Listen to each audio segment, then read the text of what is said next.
자, 이건 뭐 지난 강의에서 우리가 봤던 경영학의 기본 틀에 관한 슬라이드죠. 그래서 이제 여러분들이 이 슬라이드를 잘 보시면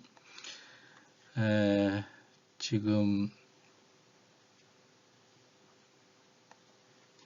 보시면 외부 환경이 있고 그 다음에 이제 내부 환경이 있는데 내부 환경을 기업의 내부 환경을 크게 세 가지로 투입 자본의 투입 그리고 산출물 결과로서의 산출물이 있는데 이 중간에 변환 과정이라는 것이 있죠. 그래서 투입된 자원의 변환 과정이 있는데 그 변환 과정의 첫째의 생산 운영 관리가 들어 있습니다. 물론 이제 이것에 대한 계획 조정, 계획 조직 조정 지휘 통제가 있고 산출물을 내고 나서 그것이 다시 이제 일부 정보는 피드백 되어서 투입 요소로서 활용이 되는 이런 기본적인 경영학의 틀을 우리가 머릿속에 가지고 있죠. 이제 그것에서 이제 첫 번째 생산 운영 관리에 관한 것을 오늘 다루도록 하겠습니다. 자, 이것은 이제 바로 직전 강의에서 마케팅 그 체계에서 4P의 그 제품과 가격, 촉진, 유통에 관한 거였는데 그 중에서 이제 첫 번째가 제품이었잖아요. 이 제품의 내용을 보면 생산될 제품이나 서비스의 품목을 마케팅 조사에서 얻은 정보와 자료를 바탕으로 결정한다. 무엇을 생산할 것인가를 결정하고 또 이제 품질 디자인, 색상, 규격, 상표, 포장 이런 것을 결정을 하고 또 이제 기존 제품의 성능 품질을 개선할 거냐 아니면 새로운 용도를 발견하고 지속적으로 새 상품을 개발할 거냐 하는 이러한 것이 이제 4P에서의 제품에 관한 내용인데 대부분 이제 생산과 관련된 내용인 것을 우리가 볼 수 있습니다. 자, 이제 생산 운영 관리 개념에 대해서 정리를 해보도록 하겠습니다. 생산 운영 관리라는 것은 조직에 속한 모든 물적, 인적 자원을 최대로 활용함으로써 장기적 이익을 최대화하려는 활동을 뜻합니다. 여기서 이제 조직이라는 것은 우리는 이제 기업이죠. 생산 운영 관리란 기업에 속한 모든 물적, 인적 자원을 최대로 활용함으로써 장기적 이익을 최대화하려는 활동을 뜻한다는 거예요. 여기서 이제 굳이 장기적 이익이라고 얘기한 것은 우리가 이익도 단기적 이익이 있고 장기적 이익이 있는데 단기적 이익을 극대화하는 것보다는 장기적으로 기업의 이익을 극대화하는 그것이 생산관리 활동의 목표라는 거죠. 자, 이제 전에는 제가 이제 경영학을 배울 때는 생산 운영 관리가 아니고 생산 관리라는 용어를 사용했어요.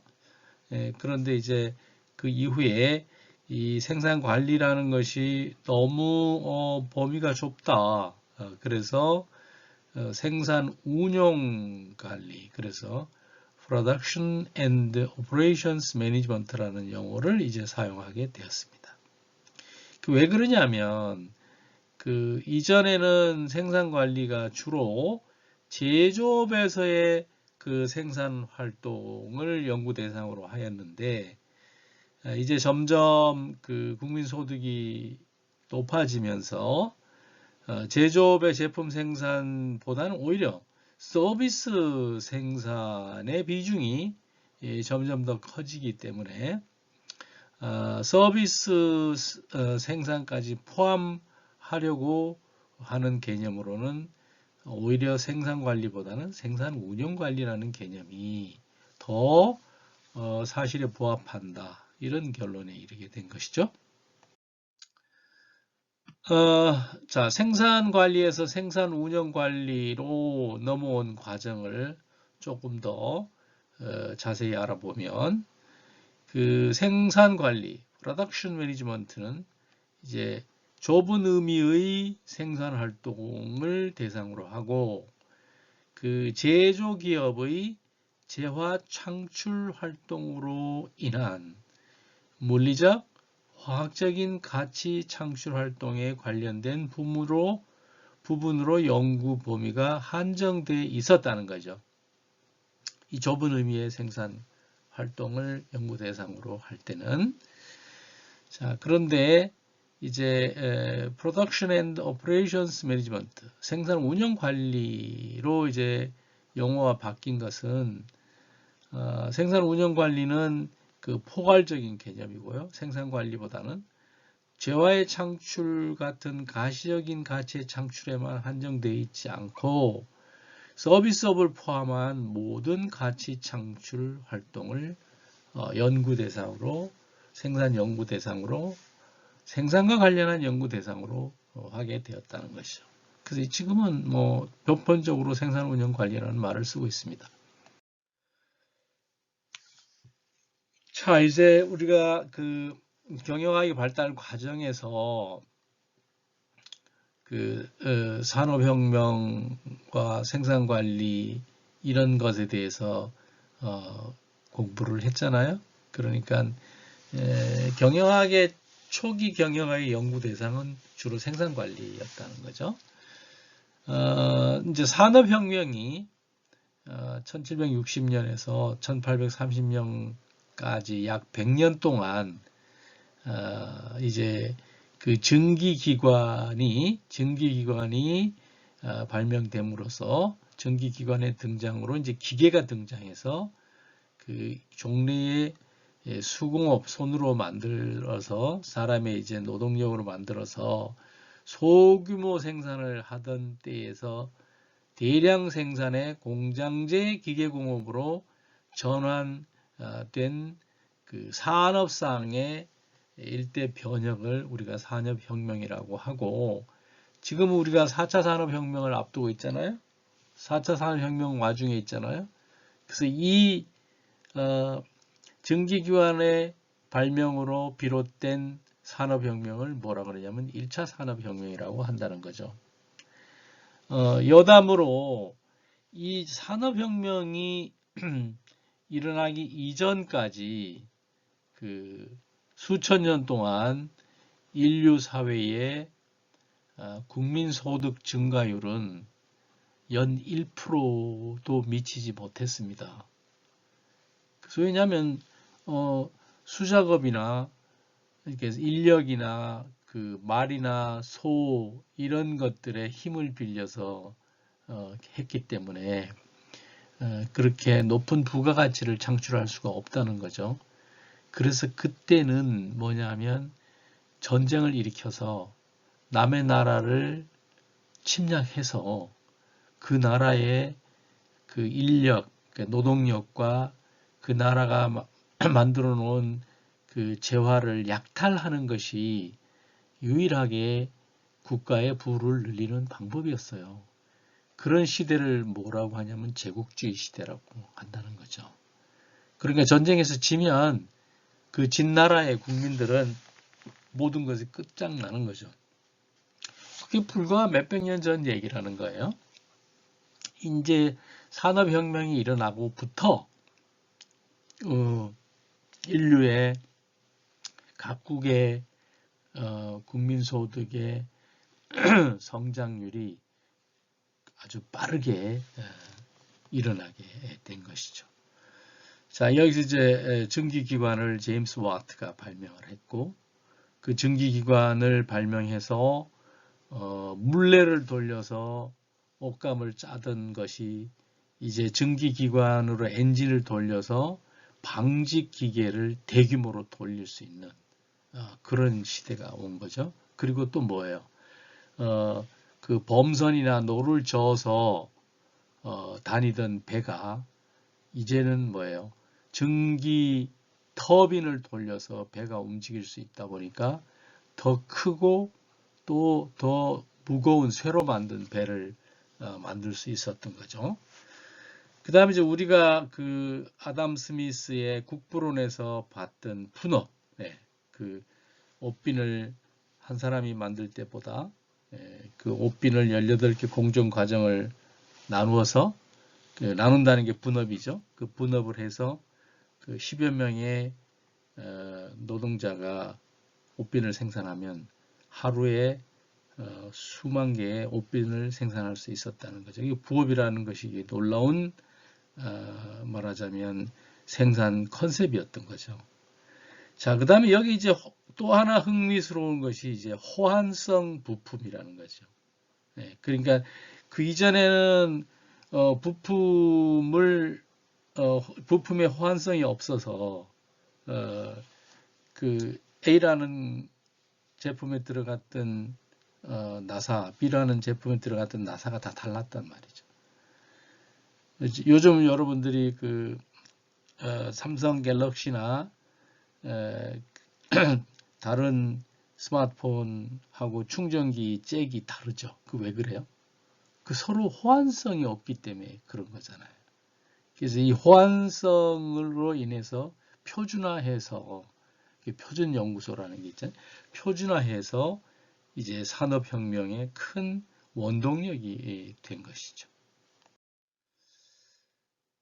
자, 그리고 이때에 이제 3S, 즉 표준화, standardization, 또 단순화, simplification, 그 다음에 전문화, specialization, 이 세 개의 S가 이제 그 생산 관리의 획기적인 전환점을 가지고 온 것이죠.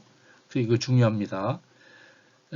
지금도 사실 우리가 가내공업이나 또는 이제 가정에서 조그맣게 뭐 음식점을 운영한다든가 할 때도 이 3S 컨셉을 적용하는 게 매우 중요합니다. 그래서 지금도 이게 과거의 얘기가 아니고 지금도 우리가 이 3S라는 것은 중요하게 다루어야 될 생산 운영 관리의 컨셉이라는 거죠. 자, 표준화는 뭐예요? 제품의 규격이나 치수, 원재료 등을 일정한 규격으로 통일하고 필요한 표준을 정함으로써 대량 생산을 가능하게 하고 또 생산과 유통에 소요되는 비용을 절감하는 것이죠. 이게 바로 표준화죠. 뭐 지금은 표준화가 되어 있지 않은 것이 뭐 거의 없죠. 이 표준화 때문에 우리가 국경을 넘어서 외국에다 우리나라에서 만든 제품을 수출하기도 하고 또 수입해다 쓰기도 하고 이렇게 할 수 있는 것이죠. 그 다음에 이제 우리가 뒤에서 알아볼 그 서플라이 체인 매니지먼트에서 결국은 부품을 표준화해서 그 표준화된 부품을 구입해서 우리가 제품을 만들면서 그 제품의 질을 높은 수준으로 유지할 수 있는 것, 이런 것도 표준화의 결과이죠. 대전에 가면요, 대전에 그 표준연구소라는 게 있습니다. 그 표준연구소라는 게 우리나라 공업화와 같이 이게 시작됐어요. 그러니까 그 표준연구소 1세대 그 참여자들이 이제 막 은퇴하고 그랬어요. 그러니까 우리나라가 그 표준화를 한 것도 그렇게 오래전 얘기가 아닙니다. 그래서 그때 그 표준연구소에 있던 제 지인이 그 독일에도 표준연구소가 있거든요. 그러니까 우리나라보다 독일 표준연구소가 훨씬 더 역사가 깊고 또 많은 노하우를 가지고 있잖아요. 그래서 그분이 독일 표준연구소에 가서 연수를 받고 그런 것을 제가 본 적이 있습니다. 자, 두 번째는 단순화입니다. 단순화. 제품과 부분품의 낭비를 막기 위해서 불필요한 제품 종류나 품목, 크기 등의 품종을 줄이는 것이 이게 지금 단순한데요. 이건 매우 중요한 개념입니다. 그 전에는 예를 들면 스마트폰을 조립할 때 나사를 썼죠. 지금은 나사를 씁니까? 아예 나사를 없애버렸어요. 그러니까 플라스틱을 탁 갖다가 끼우면 되도록 그렇게 만들었어요. 그러니까 이게 단순화의 아주 극심한 예라고 볼 수 있죠. 지금 사실 여러분들 스마트폰 뒤에 요즘은 뭐 그 스마트폰을 열지 않는 배터리가 장착된 스마트폰을 쓰지만 그 갤럭시 10 이전만 해도 뒤에 그 배터리를 열 수 있게 그렇게 만들어 놨었잖아요. 원래는 나사를 쓰던 것을 그냥 그 유연한 플라스틱으로 딱 맞추면 되도록 그렇게 만들었다는 거죠. 이게 단순화입니다. 전문화는 특정 제품을 전문적으로 생산하는 의미로 사용되기도 하는데 이제 그 외에는 특정 제품 생산에 있어서 작업 내용의 분화, 즉 분업에 의해서 생산성 향상을 추구하는 것을 이제 전문화라고 하기도 한다는 거죠. 여러분들 지금 현대자동차 그 조립 라인에 가면 어떻게 돼 있어요? 한 사람은 한 가지만 하잖아요. 근데 그 사람은 그 분야는 아주 전문화되어 있는 거죠. 그러니까 생산성이 많이 올라가는 거죠. 그래서 우리가 하다못해 가정에서 식당을 하나 운영하더라도 이렇게 표준화하고 단순화하고 전문화 컨셉을 가지고 식당의 효율성을 굉장히 높일 수 있는 그런 아이디어를 제공할 수가 있어요. 산업혁명 이후에 이제 생산관리의 발달 과정을 보면 자 여기 이제 테일러 우리가 이제 보았듯이 테일러가 그 과학적 관리법이라는 것을 제창하면서 모든 관리 문제의 해결에는 과학적 방법이 적용되어야 한다. 과학적으로 운영해야 된다. 그래서 이제 테일러의 과학적 관리법이라는 거죠. 물론 이게 나중에는 비판이 됐고 여러분들 그 찰리 채플린 그 컨베어 벨트 조립 라인에서 빨려 들어가는 그 동영상 보셨잖아요. 그래서 너무 사람을 무시하다 보니까 이게 문제가 돼서 이제 그 이후에는 인사관리의 시대가 오게 했지만 원래 그 과학적 관리법에 제창할 때는 이런 생각을 가지고 했다는 거죠. 자 이제 테일러 이후에 헨리 포드 자동차의 포드가 그 포드 시스템이라는 것을 아예 포디즘이라고 해서 포드식 이념 이런 것을 제창했는데 그게 바로 이 조립 라인입니다. 옛날에는 어떻게 했냐면 자동차 본체를 놓고 사람들이 와서 자동차를 조립했단 말이에요. 근데 지금은 자동차가 조립 라인에서 돌아가면서 컨베어 벨트에 돌아가면서 그 공정에 따라서 문짝 달고 뭐 백밀러 달고 이런 식으로 생산이 이루어지잖아요. 이게 언제 처음 시작됐냐면 그 헨리 포드 시스템에서 시작된 거죠. 그래서 헨리 포드가 이러한 시스템을 가지고 자동차를 만들어서 저기 조립 라인이 생기기 전에는 그 대장간에서 미국에서 대장간에서 자동차를 만들었단 말이에요. 그 수만 개의 자동차 말하자면 만드는 대장간이 있었어요. 근데 이렇게 모든 걸 두들겨서 만들다 보니 자동차 한 대의 값이 엄청 비싼 거예요. 많은 사람이 일을 해야 되니까. 많은 시간 일을 해야 되니까. 그래서 포드가 이 조립 라인에서 자동차를 생산하도록 하면서 자동차 한 대의 가격이 10분의 1씩 이렇게 떨어져 버린 거예요. 생산 가격이. 그래서 포드가 자동차 업계를 주름 잡게 되고 다른 소규모 대장간들은 다 문을 닫게 된 것이죠. 이게 이제 포드 시스템이 뭐 엄청난 그 당시에는 그 반향을 가지고 온 그런 시스템이죠.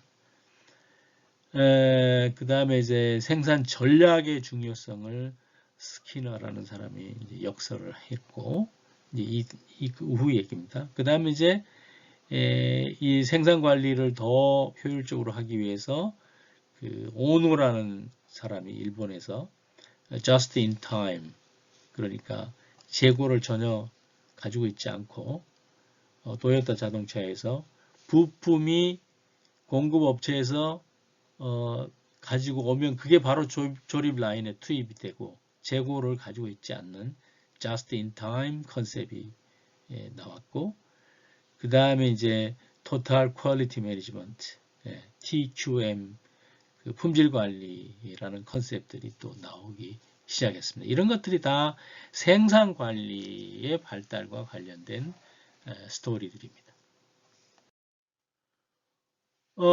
자, 우리 앞에서 본 경영학의 시스템에서 투입, 산출, 변환 과정을 우리가 생산 운영 관리만 뜯어서 정의하면 바로 이렇게 간편해집니다.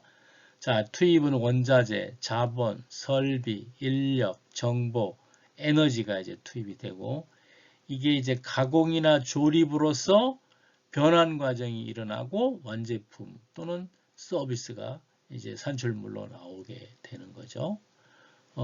그래서 여기 보면 지금 요렇게 점선으로 된 것은 이제 피드백이고, 실선으로 된 것은 의사결정이라는 거죠. 자, 여기 밑에 정리했습니다. 제품과 서비스의 생산과 관련된 생산 요소의 체계적인 집합체를 우리가 생산 시스템이라고 한다. 이제 이것을 하나의 블랙박스 시스템으로 보는 거죠. 그래서 이 생산 시스템에 그 5개의 기본 과정 또는 기본 요소가 있는데, 이거는 이제 투입, 인풋, 변환 과정, 산출, 아웃풋, 피드백, 그리고 이제 의사결정을 하는 경영관리자라고 한다는 거죠. 투입, 변환 과정, 산출, 피드백, 경영관리. 이게 이제 생산 시스템의 5가지 과정 또는 요소가 됩니다. 결국 아웃풋이 질 좋은 것이 생산되기 위해서는 이 모든 것들이 다 우수해야 되는 것이죠. 자, 여기 이제 이 슬라이드 우리가 그 생산 통제에서 이미 봤습니다. 그 우리나라 자동차 부품 산업 협회에서 만든 전형적인 생산관리 프로세스인데요. 물론 이제 어떤 물건을 생산하느냐에 따라서 이 프로세스에서 해당이 안 되는 것도 있고 이제 또 추가될 것도 있겠지만, 기본적으로는 이제 이런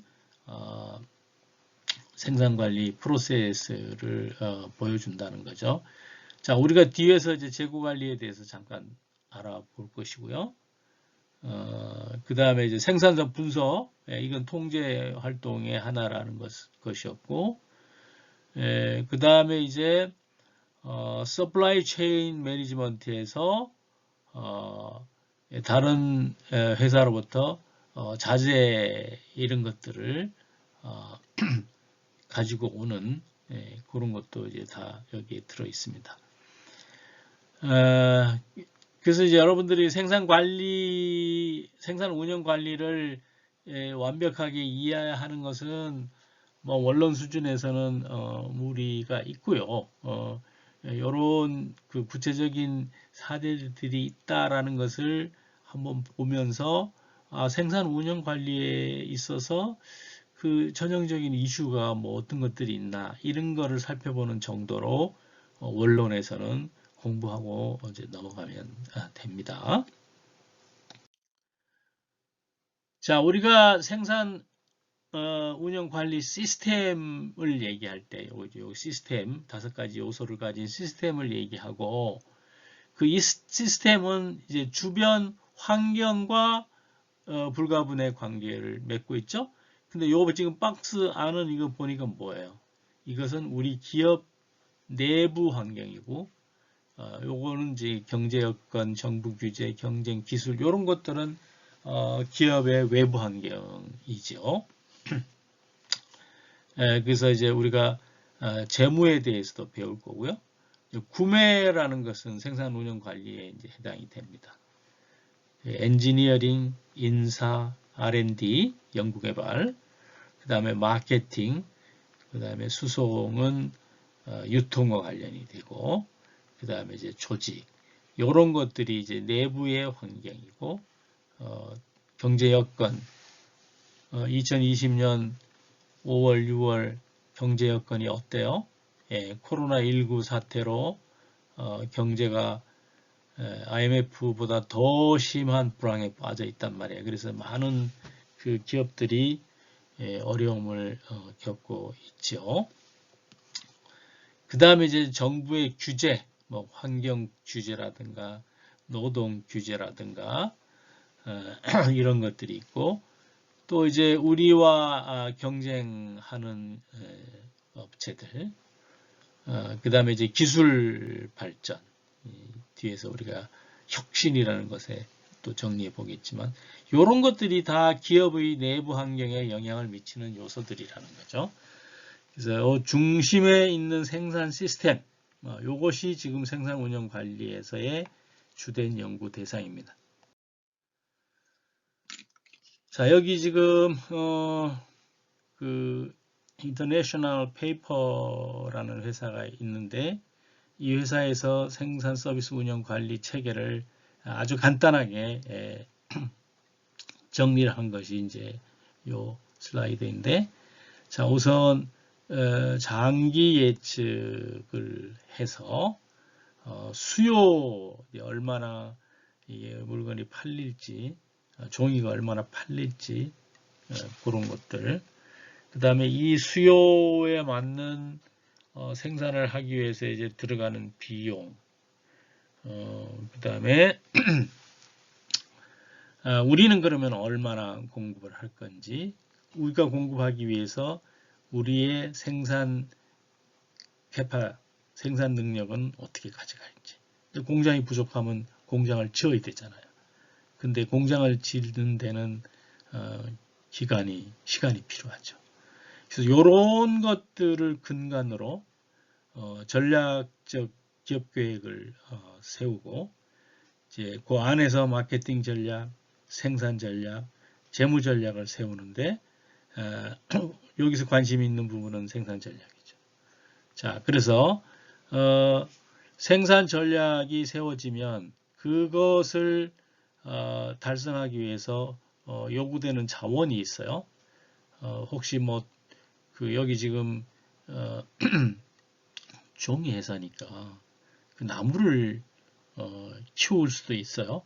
그 다음에 이제 공장을 지으려면 또 거기도 토지도 필요하고, 이제 토지 또는 이제 생산 시설, 원자재는 또 어떻게 가지고 올 건지, 또 공장의 기계 장비는 어떻게 할 건지, 이런 것들이 이제 그 요구되는 자원, 인풋 자원이라는 거죠.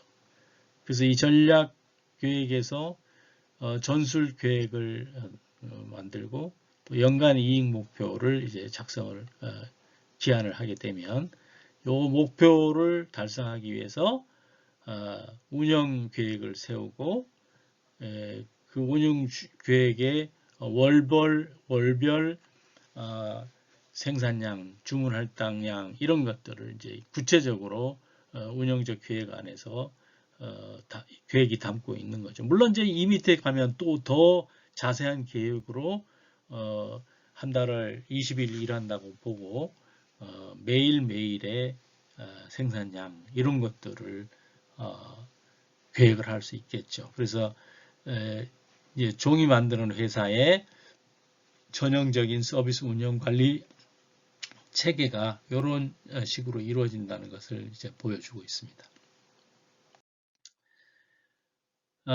생산 운영 관리의 중요한 이슈만 좀 이렇게 발라서 보면요. 이제 기업 전략에서 비즈니스, 조금 기업 전략보다는 그 업무 수익 모델이나 이런 비즈니스 전략이 있고, 그 비즈니스 전략에서 생산 전략을 수립하게 됩니다. 그래서 여기서 이제 비즈니스 전략을 세울 때는 이제 경쟁력을 우리가 유념해야 되는데 뒤에서 우리가 마이클 포터의 경쟁력 요소를 볼 거예요. 비용, 품질, 시간, 유연성. 비용은 우리가 비슷한 수준의 제품을 만드는데 우리는 경쟁사에 비해서 얼마나 싸게 만드느냐. 그 다음 품질도 경쟁 요소가 되죠. 그 다음에 시간. 이걸 만드는데 얼마나 많은 시간이 걸리냐. 유연성이라는 것은 뭐냐면 시장 환경은 항상 변하기 때문에 플렉시빌리티, 조금 늘리거나 생산량을 줄이거나 아니면 다른 제품을 생산하거나 하는 이런 것들이 다 유연성, 경쟁력으로서의 유연성에 해당이 되는 거죠. 그리고 이제 여기 지금 인풋이고 아웃풋이고 이게 내부잖아요. 생산 운영 관리만 이렇게 들여다보면 자, 자재, 정보, 기술, 설비, 인력이 투입이 되고 여기 이제 설계 및 개발, 제품 설계, 입지, 공장을 어디다 지을 거냐, 또 공장 내에서의 배치, 또 작업 조직을 어떻게 가져갈 거냐, 공정 기술은 어떤 것을 사용할 거냐, 이런 것들이 설계 개발 단계에서 이슈가 되는 것들이죠. 이게 주로 엔지니어들이 하는 일이라고 생각하는데 그렇지 않아요. 엔지니어와 그 경영을 전문으로 한 사람들이 같이 고민해야 되는 내용들이에요.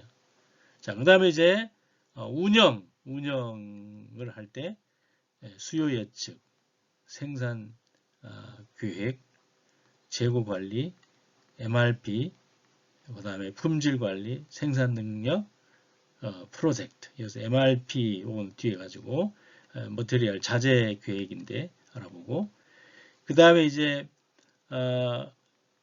이런 그 경쟁력을 유지하기 위해서는 개선과 혁신이 항상 일어나야 되는데 앞에서 우리가 봤던 just in time 재고 관리의 혁신이죠.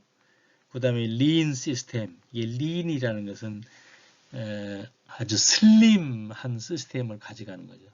아웃소싱 가능하면 모든 것은 아웃소싱하고 우리 핵심은 슬림하게 가져가는 거. ERP, Enterprise Resource Planning. 요거 지금 여러분들 ERP는 2학년부터 ERP 패키지 운영 방식 이런 것들 다 배울 거예요. 그 다음 SCM은 Supply Chain Management. 그 다음에 아웃소싱, 위험 관리. 우리가 지난 시간에 알아봤던 위험 관리. 이런 것들이 이제 개선과 혁신과 관련된 생산 운영 관리 이슈들이에요. 이거 하나하나가 무엇인지를 우리가 약간 터치하고 넘어가야 됩니다.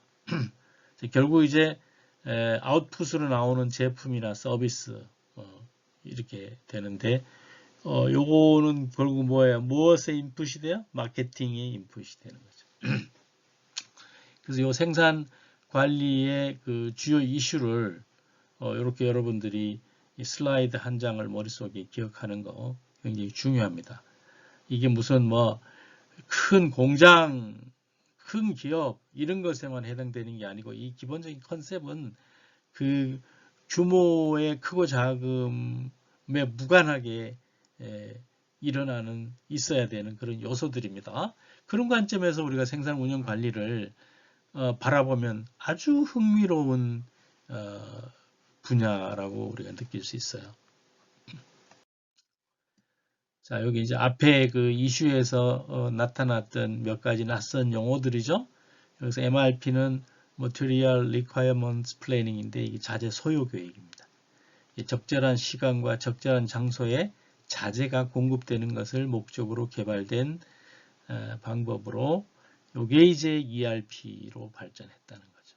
여러분들은 회계에서 ERP를 바라보겠지만 결국은 기업의 모든 그 각 모듈들이 하나로 통합돼서 자료도 추가로 입력하지 않고 자료도 다 호환이 되고 그 다음 계획도 호환이 되고 심지어 그 부품의 스펙에 관한 기술적 스펙에 대한 것도 호환이 되도록 하는 것이 ERP입니다. ERP. ERP에서 가장 전 세계적으로 말하자면 1등인 그 소프트웨어 제공자가 독일의 SAP라는 회사입니다. 이 독일의 그 그룹웨어 기업들이 사용하는 소프트웨어에서 세계적인 1위는 ERP 업체인 SAP고 그 SAP가 어느 정도로 막강한 회사냐면 개인 PC의 마이크로소프트사와 같은 회사입니다. 근데 뭐 비즈니스에 주는 영향력은 엄청나게 크죠. SAP의 영향력은. 요 ERP 패키지가 있는데요. 그 삼성이 아주 일찍이 이 독일 SAP의 ERP 시스템을 받아들였습니다. 그래서 지금 삼성이 인류 기업이 됐잖아요. 그게 뭐냐? 독일 SAP의 ERP는 사상입니다. 사상. 이게 단순 프로그램이 아니고 사상입니다.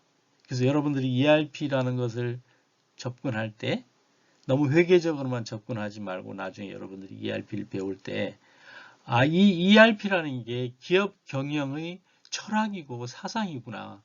이렇게 이해하는 거 굉장히 중요합니다. ERP. 뭐 여러분들 앞으로 ERP 주구장창 듣게 될 거예요.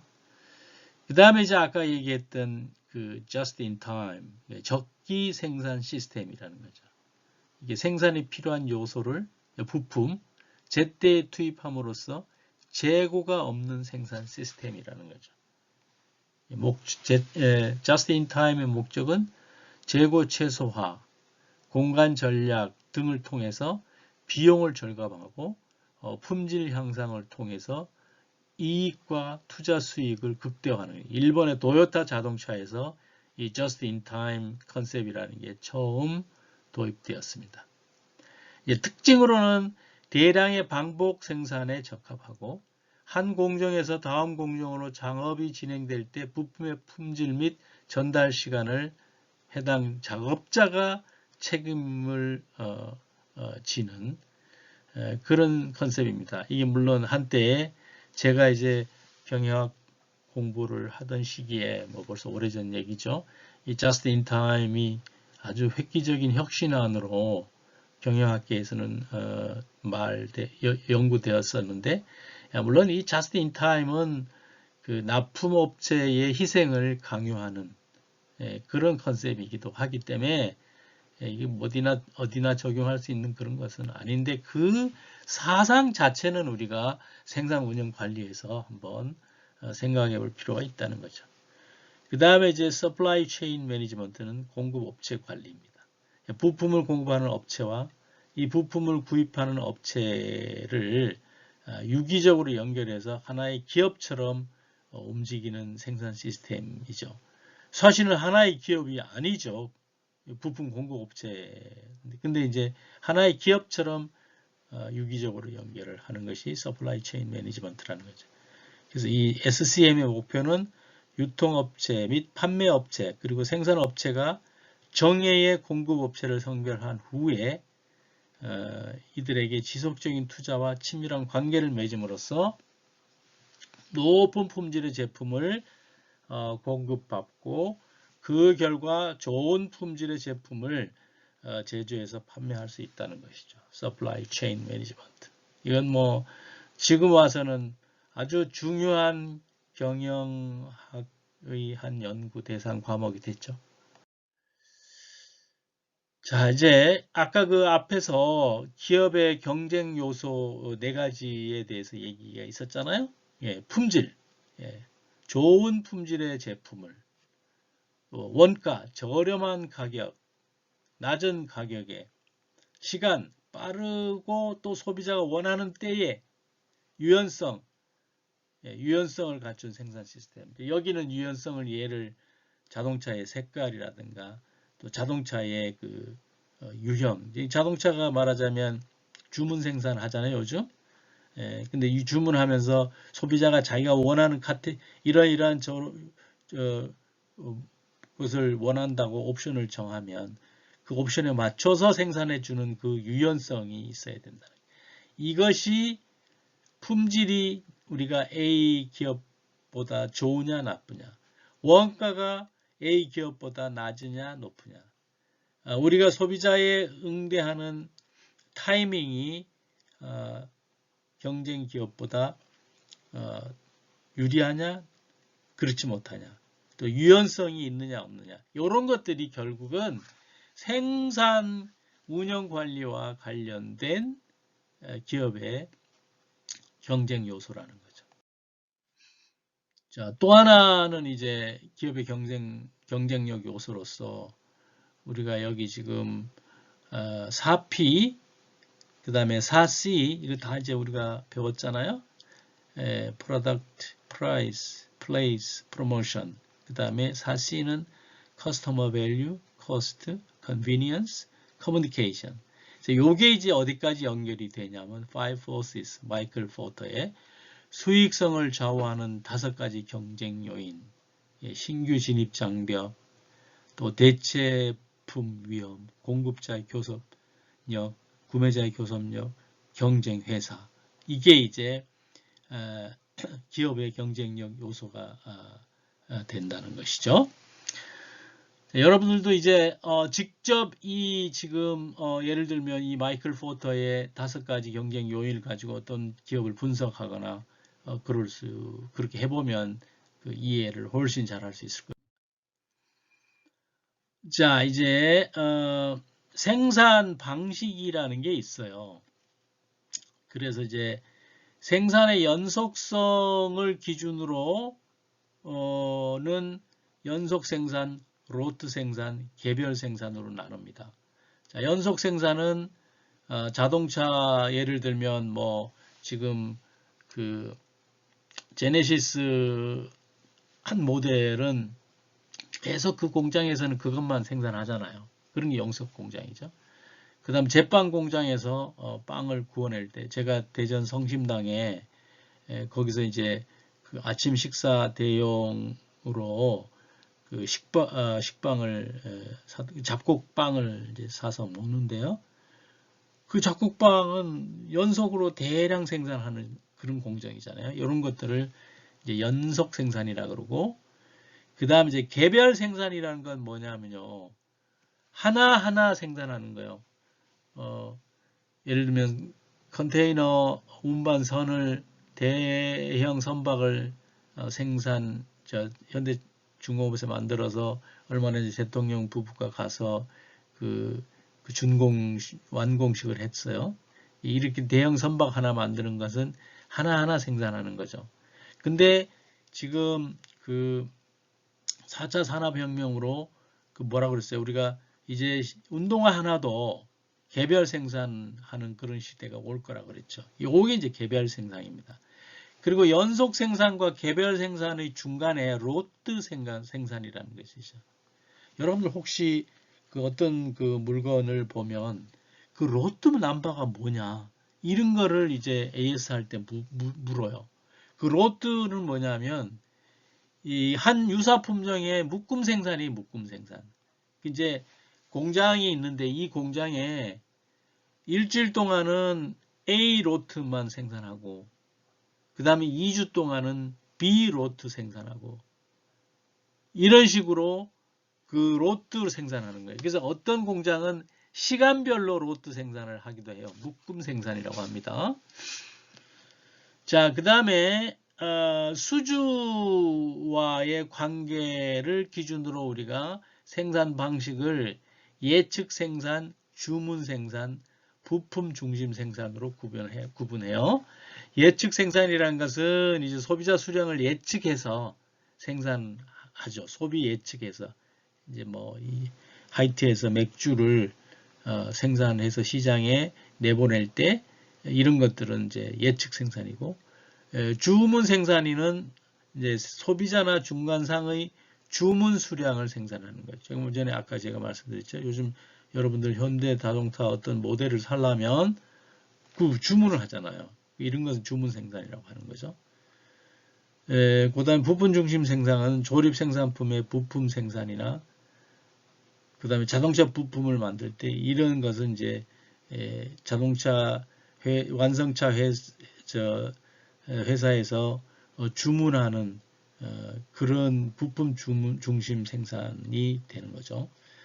그 다음에 이제 생산량과 종류에 따른 생산 방식으로는 소품종 대량 생산, 콜마라는 그 회사에서 치약을 만들거나 화장품을 만들 때 이 콜마는 어떤 회사냐 하면 그 A라는 화장품 브랜드에 있는 회사가 그 콜마에다가 우리 화장품 만들어 주세요 하면 콜마가 그거 만들어 줘요. 근데 콜마에는 A라는 회사만 그런 거래를 하는 게 아니고 다른 회사도 그런 생산을 해줘요. 이런 것이 이제 그렇다고 콜마가 무슨 뭐 수백 가지 화장품을 생산할 수는 없죠. 그래서 이제 뭐 소품종으로 대량 생산을 하는 그런 사례가 되고, 그 다음에 이제 중간 품종의 중간 생산, 양복, 요즘 양복 회사에서 양복을 만들 때 이제 크기나 디자인이나 계절별로 생산할 때 이것을 주품종 중간 규모의 생산 이렇게 보고, 다품종 소량 생산은 병원에서 수술할 때 이제 서비스도 우리 해당된다 그러잖아요. 우리 연구 대상에 그런 경우는 다품종 소량 생산으로 보는 거죠. 수술실에 들어오는 사람이 맨 똑같은 수술을 하러 들어오는 게 아니잖아요. 어떤 사람은 이런 수술, 어떤 사람은 저런 수술, 이런 것을 하기 때문에. 그렇다고 그래서 모두가 다 다른 건 또 아니죠. 이런 건 이제 다품종 소량 생산으로 생산 방식의 유형을 이렇게 이제 정하고 있습니다. 요거 하나하나가 아주 흥미로운 연구 분야예요. 저는 여기 로트 생산에 대해서 독일에서 석사 논문을 쓴 적이 있어요. 자, 이제 생산성 향상이 생산 운영 관리의 중요한 이슈죠. 생산성이라는 것은 국가인 경우는 GDP예요. GDP. 또 기업, 프로세스 등의 성과를 평가하는 기본적인 척도인데, 생산된 재화나 서비스 등 최종 산출물의 가치를 투입된 임금이나 또 투입된 장비의 원가와 같이 이용된 투입 자원의 가치로 나눈 값을 생산성이라고 한다는 거죠. 그래서 생산성이라는 것은 투입물의 비용과 산출물의 가치를 이제 비교한 거죠. 산출물의 가치를 투입물의 비용으로 나눈 거죠. 노동 생산성이라는 것은 이제 노동력이 얼마나 투입됐고, 그래서 종업원 1인당 부가가치 생산액, 또 자본 생산성은 총 자본 투자 효율, 그 외에도 설비 투자 효율이나 부가가치율 이런 것들이 있고, 생산성 향상하는 방법은 이제 투입을 감소하고 결과물은 그대로 유지하는 경우, 투입이 감소됐으니까 생산성이 높아갔겠죠. 투입이 감소됐으니까 요거는 그대로고 생산성이 높아지겠죠. 투입은 불변이고 산출이 증가하는 경우도 또 생산성이 높아지는 거죠. 그리고 산출과 투입 모두 증가하는 것도 만약에 그 비율이 같지만 않다면 생산성을 향상시키는 방법이 되겠죠. 우리가 이제 그 통제에서 생산관리 통제 지표를 봤어요. 이 같은 얘기입니다. 생산성 비율은 재화 생산의 투입량과 산출량의 비율이고, 뭐 총자본 투자 효율, 설비 투자 효율, 부가가치율, 노동집약도, 노동소득 분배율 이런 것들을 우리가 여기에서 얘기를 했죠. 우리가 생산 관리가 잘 되고 있는지를 통제할 때 이런 지표들을 사용한다는 그런 말씀을 드렸습니다. 그리고 이제 앞에서 우리가 개선, 이제 생산 운영 관리 개선, 혁신 이런 말을 썼어요. 근데 어떤 때 혁신이라고 쓰고 어떤 때 개선이라고 쓰는지 그게 간단하지 않아요. 그래서 이제 혁신의 대표적인 컨셉인 BPR, 비즈니스 프로세스 리엔지니어링, 기업의 핵심 부분을 비용, 품질, 서비스, 속도 등을 획기적으로 향상시키는 근본적인 재설계 작업을 BPR이라고 그래요.